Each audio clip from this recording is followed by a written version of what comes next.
اس time پہ نا فرد واحد سے لے کے بڑی بڑی قومیں اور ہر شخص کی تقریباً انفرادی سے لے کے اجتماعی طور پہ ہر بندہ اقتصادی زوال کا شکار ہے، فائنینشیل کرائسس کا شکار ہے۔ اگر وہ کرائسس میں نہیں بھی ہے نا تو وہ اس کے جو معاملات ہیں وہ کافی سخت جا رہے ہیں۔ ایسے میں کیا کرنا چاہیے؟ دیکھیں، ایسے میں جو تو قومی طور پہ جو سٹیپ اٹھائے جاتے ہیں نیشنل کے طور پہ حکومت کی طرف سے، وہ تو ایک الگ ہے۔ فرد واحد کو کیا کرنا چاہیے؟ میرے جیسے بندے کو، آپ جیسے بندے کو کیا کرنا چاہیے؟ دیکھیں، ہمیں اپرچونٹیز کریٹ کرنی چاہیے، چھوٹی چھوٹی چیز میں مواقع تلاش کرنے چاہیے، کیونکہ اللہ تعالیٰ نے ہر چیز میں گروتھ رکھی ہے۔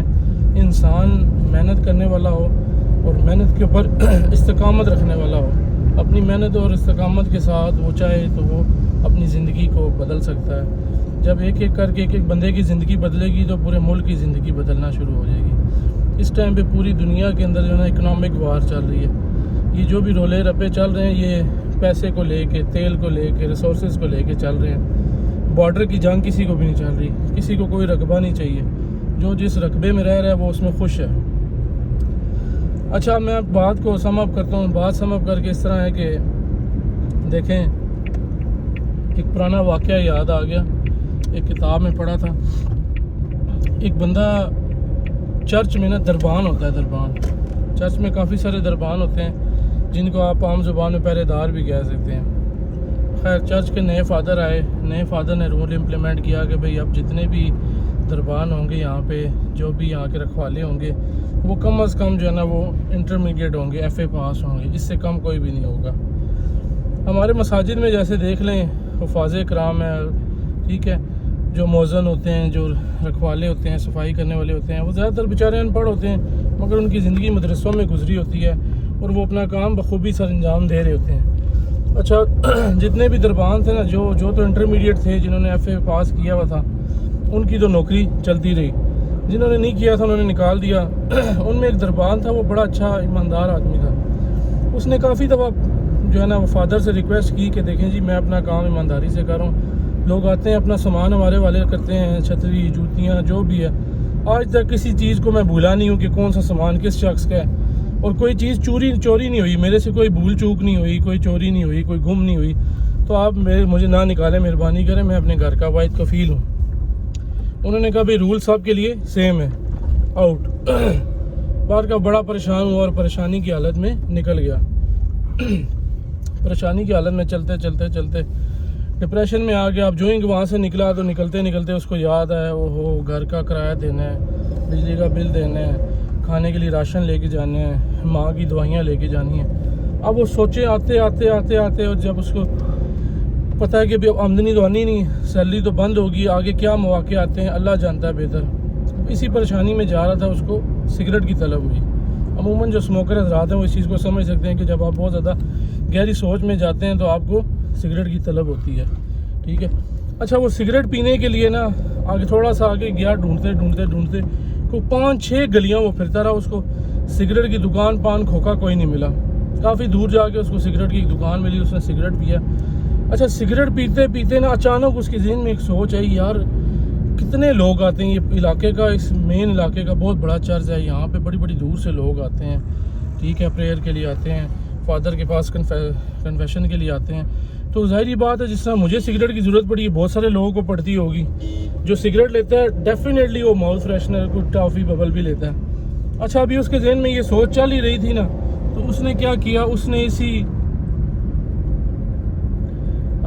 اسی جو ہے نا کمی کو نا ایک اپرچونٹی میں تبدیل کیا۔ اس نے گلے میں ڈالنے والا ایک کارڈ لیا، جو اکثر آپ نے دیکھا ہوگا آج کل بھی ہمارے ریلوے اسٹیشنز پہ جو ہے نا، یا بس اسٹیشنز کے اوپر نا بچے لے کے پھر رہے ہوتے ہیں، اس میں پٹھان اکثر لے کے پھر رہے ہوتے ہیں، وہ ربڑ سے انہوں نے گلے میں ٹانگا ہوتا ہے، اور لکڑی کا فریم ہوتا ہے، اس میں انہوں نے ضرورت کے سامان کی کافی ساری چیزیں رکھی تھی۔ اچھا، اس نے وہ لیا اور وہ اس میں سگریٹ رکھ کے اور ماؤتھ فریشنر اور چھوٹی موٹی چیزیں رکھ کے، اس کے بعد جو پیسے تھے 50-60 روپے کی اس نے لیے اور وہ نکل پڑا بیچنے کے لیے۔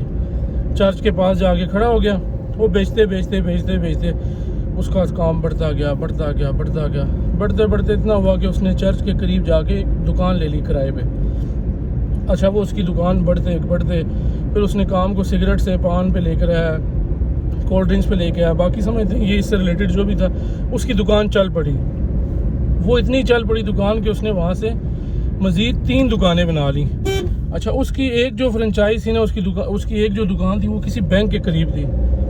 وہ بینک کا جو مینیجر تھا نا, وہ اس کے پاس آیا کرتا تھا اپنے فری ٹائم میں, سگریٹ پیتا. اچھا, بینک کے لوگ بھی ظاہر بات ہے سوشل ہوتے ہیں, گپ شپ ہوگی. اسلام دوست نے پوچھا یار کتنا کما لیتے ہو آپ, ہمارے بینک میں کھاتا کھلواؤ. کہتا نہیں مجھے ضرورت نہیں ہے. ایک دن بینک والے نے کہا یار تم کھلواؤ کھاتا, ہم تمہیں ہر طرح کی اچھی سروسز دیں گے. اس نے کہا چلے میں کھلوا لیتا ہوں, مگر میری ایک شرط ہے. اس نے کہا جی بتائیں کیا شرط ہے. اس نے کہا میری شرط یہ ہے کہ میں جو ہے نا بینک میں کھاتا کھلواؤں گا, مگر آپ میری شکل یاد کر لو, میں کوئی چیک بک پاس بک یوز نہیں کروں گا. اس نے کہا اچھا چلیں ٹھیک ہے. باہر کا وہ کاغذی معاملات طے کر کے جب اس کا کھاتا اوپن کیا گیا, وہ اب ڈیلی خود جاتا جا کے جو ہے نا وہ اوپن کر اپنے پیسے جمع کرواتا, نکلوانے جاتا. جب اس نے کیش ڈپازٹ کرانا شروع کیا نا, تو بینک مینیجر نے نوٹس کیا کہ یار یہ ڈیلی اچھی خاصی اماؤنٹ جو ہے نا جمع کروا رہا ہے, جتنے کہ مڈل کلاس بزنس یا چھوٹا بزنس اتنی اماؤنٹ نہیں جمع کروا سکتا. مینیجر نے اس کے ساتھ گپ شپ لگائی. اس نے کہا یار تمہارا اچھا خاصا ٹرن اوور ہے, تو تم اس کو جو ہے نا پراپرلی اس کا سارا حساب کتاب مینٹین کیا کرو, اس کو تھوڑا سسٹمائز کرو, پڑھے لکھے آدمی. تو اس نے کہا یار میں آپ کو ایک راز کی بات بتاتا ہوں, میں پڑھا لکھا نہیں ہوں, میں انگوٹھا چھاپ ہوں, میں اس وجہ سے یہ کام نہیں کر سکتا. بینک مینیجر بڑا متاثر ہوا اور اس کو کہتا ہے کہ یار دیکھو تم ان پڑھ ہو کے جو ہے نا تم نے اتنا بزنس جنریٹ کر لیا, سوچو اگر تم پڑھے لکھے ہوتے تو پھر کیا کرتے. وہ بندہ ہنس پڑا. ہنسنے کے بعد اب بینک مینیجر جو ویڈیو دیکھ رہے ہیں نا, وہ دوبارہ سے میری ویڈیو دیکھیں تاکہ ان کو سارا قصہ یاد آ جائے. تو بات کہنے کا مقصد یہ ہے کہ دیکھیں پڑھائی ضروری ہے زندگی میں انسان بننے کے لیے, مگر پڑھائی کے ساتھ ساتھ اپرچونٹی بہت ضروری ہے. میرا تمام نوجوان میرے جو بھائی ہیں چھوٹے, ان سے میری یہ ریکویسٹ ہے کہ یار آپ لوگوں کو جابز اگر نہیں مل رہی, چھوٹی چھوٹی اپرچونٹی اویل کرو. چھوڑ دو نا میرے محلے والے کیا کہیں گے, میرے اسکول کے دوست کیا کہیں گے, میرے کالج کے دوست کیا کہیں گے. ٹھیک ہے آپ ایک سٹینڈرڈ کو مینٹین کرو, ضرور کرو, مگر فائنینشلی سٹیبل ہونے کے لیے اپنی انا کو مارنا پڑتا ہے. مٹی کے ساتھ مٹی ہوگے تو گل و گلزار بنو گے. Thank you.